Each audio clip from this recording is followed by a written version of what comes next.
Shalom jemaat sekalian. Merdeka!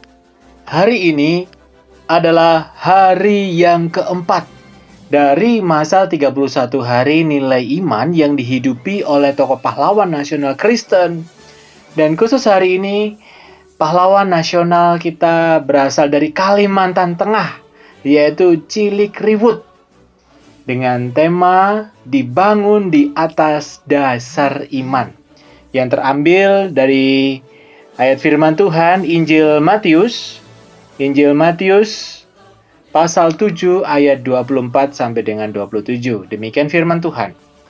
Setiap orang yang mendengar perkataanku ini dan melakukannya, ia sama dengan orang yang bijaksana, yang mendirikan rumahnya di atas batu. Kemudian turunlah hujan dan datanglah banjir, lalu melanda rumah itu. Tetapi rumah itu tidak rubuh, sebab didirikan di atas batu. Tetapi setiap orang yang mendengar perkataanku dan tidak melakukannya, ia sama dengan orang yang bodoh, yang mendirikan rumahnya di atas pasir. Kemudian turunlah hujan dan datanglah banjir, lalu angin melanda rumah itu, sehingga rubuhlah rumah itu dan hebatlah kerusakannya. Bapak Saudara yang terkasih, fondasi itu adalah unsur penting dalam sebuah bangunan loh. Dan setiap orang pada umumnya akan membangun fondasi dulu sebelum membangun sebuah rumah atau bangunan. Dan fondasi yang dibangun dengan bahan yang kuat, digali makin dalam, bukan saja akan menentukan apakah bangunan itu bisa tegak berdiri dan tidak mudah roboh, tetapi seberapa tingginya bangunan tersebut dapat didirikan itu bisa diukur, Bapak Ibu. Nah, ketika Tuhan Yesus mengajar kepada orang banyak di bukit, Ia mengajar pentingnya menjadikan firman Tuhan sebagai fondasi kehidupan. Ketika seseorang mendasari hidupnya di atas fondasi firman, maka tantangan sebesar apapun tidak akan merobohkan orang tersebut. Sebaliknya, jika seseorang mendasari hidupnya di atas fondasi yang bersifat fana, seperti kepandaian, kekayaan, jabatan, dan lain sebagainya, meskipun dari luar hidupnya kelihatan seperti bangunan yang megah dan kokoh, tapi ketika guncangan datang, maka hidupnya mudah goyah, bahkan roboh. Nah, fondasi inilah dibentuk dari ketatan kita melakukan firman Tuhan. Sama seperti tokoh kita hari ini, yaitu Marsekal pertama, honoris causa Purnawirawan Anakletus Cilikriwut. Tapi namanya bukan cilik banget loh Bapak Ibu. Ternyata dia punya karya yang begitu besar. Dia lahir di Kasongan, Kalimantan Tengah 2 Februari 1918. Dan Cilikriwut ini dengan bangga menyatakan diri sebagai orang hutan. Karena dia lahir dan dibesarkan di belantara Kalimantan. Seorang pencinta alam yang sejati, sangat menjunjung tinggi budaya leluhurnya. Dan ketika masih muda, masih belia, dia sudah mengelilingi pulau Kalimantan hanya dengan berjalan kaki, naik perahu dan parit. Nah, Cilikriwut ini adalah salah satu putra Dayak dari suku Dayak Ngaju yang menjadi anggota KNIP. Nah, perjalanan dan perjuangannya melampaui batas kesukuan, sehingga menjadi salah satu pejuang bangsa. Cilikriwut ini yang merupakan seorang Kristen Katolik dikenal taat terhadap ajaran yang diimaninya. Keluarganya menyebutkan bahwa Cilik ini sering membaca Alkitab dan selalu memperdalam ajaran agama. Dan nilai-nilai Kristen Katolik itu sering diikutkan dalam perjuangan dan usahanya untuk membangun Kalimantan Tengah.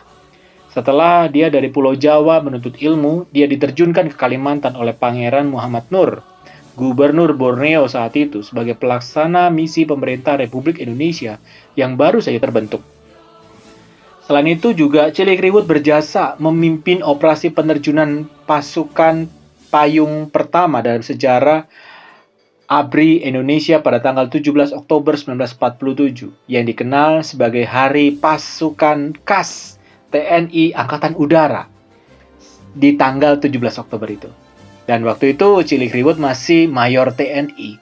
Dan Cilikriwut ini adalah seorang yang cukup berjasa bagi masuknya Pulau Kalimantan ke pangkuan Republik Indonesia. Wow. Sebagai seorang putra Dayak, ia mewakili 185.000 rakyat, terdiri dari 142 suku Dayak, 145 kepala kampung, 12 kepala adat, 3 panglima, 10 patih, 2 tumenggung dari pedalaman Kalimantan yang bersumpah setia kepada pemerintah Republik Indonesia. Secara adat di hadapan Presiden Soekarno di Gedung Agung Yogyakarta 17 Desember 1946. Dan sebagai tentara, pengalaman perangnya meliputi sebagian besar Pulau Kalimantan dan Jawa. Cilik Riwut setelah perang usai, dia terlibat aktif di pemerintahan. Dia pernah menjadi gubernur Kalimantan Tengah, serta sebelumnya menjadi Wedana Sampit, lalu Bupati Kota Waringin, menjadi koordinator, sampai terakhir menjadi anggota DPR. Karyanya begitu luar biasa. Bahkan secara lebih luar biasa lagi, Cilik Riwut ini pernah menjadi Wakil Ketua Dewan Nasional Ruslan Abdul Ghani, yang mengatakan bahwa Cilik Riwut ini adalah orang yang pertama kali mengajukan pemindahan ibu kota Indonesia dari Jakarta ke Palangkaraya ke Dewan Nasional. Hal itu dilakukan karena posisi Palangkaraya tepat di tengah Indonesia dan aman dari ancaman negara lain. Tetapi saat itu tantangan begitu banyak, belum ada jalur transportasi, dan gagasan itu meskipun diterima tetapi tidak kunjung dijalankan.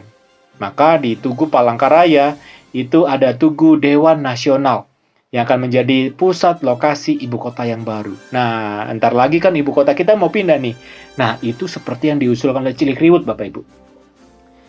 Maka dari itu, selama dia menjadi gubernur, banyak prestasi yang dia raih untuk kemajuan kesejahteraan pendidikan di Kalimantan Tengah. Tidak hanya menulis buku, tetapi Cilik Riwut bahkan dia menjadi pahlawan nasional. Dan ketika dia meninggal pada usia 69 tahun, Cilik Riwut membawa gelar Anak Nyaru Hapatar Batu Antang Liang Habalau Kilat Mangkeleu Bukit Batu. Dan dia dimakamkan di Pahlawan Sanaman Lampang Palangkaraya, Kalimantan Tengah. Dan namanya diabadikan sebagai nama bandar udara, yaitu Bandar Udara Cilik Riwut, dan sebuah jalan utama di Palangkaraya, oleh karena kehidupannya yang mendasari atas firman Tuhan. Bapak Ibu, mari kita dasari seluruh langkah kita setiap hari berdasar atas firman Tuhan. Dan kehidupan kita akan menjadi berdampak bagi banyak orang. Dan nama Tuhan dimuliakan. Itu semua bukan karena karya kita, tetapi karena Tuhan yang telah menopang, memelihara kita, bahkan membangun bangsa ini. Maka dari itu, mari berkarya untuk memajukan bangsa ini. Mari berkarya untuk membangun bangsa ini di atas dasar iman, di atas keteguhan firman Tuhan, dan biarlah nama Tuhan yang dimuliakan. Mari kita berdoa.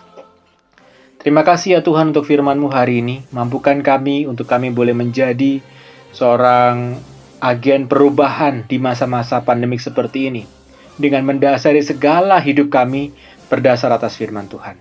Pimpin kami ya Tuhan, kami yang lemah. Ajar kami melakukan firman-Mu setiap hari, seperti anak-Mu Cilik Riwut yang Tuhan perkenan untuk boleh mengenal Tuhan, dan karyanya dikenal oleh banyak orang, sehingga ia menjadi pahlawan nasional. Dan kami pun sebagai agen perubahan di masa kini. Mampukan kami Tuhan, agar hidup kami setiap hari boleh tetap memuliakan nama Tuhan, dengan melakukan segala sesuatu menurut anugerah dan kata-kata firman Tuhan sendiri. Terpujilah nama Tuhan, ini syukur kami, doa kami dalam nama Tuhan kami, Yesus Kristus. Amin. Bapak Saudara, selamat beraktivitas, selamat menjalani firman Tuhan, dan sekali merdeka, tetap merdeka.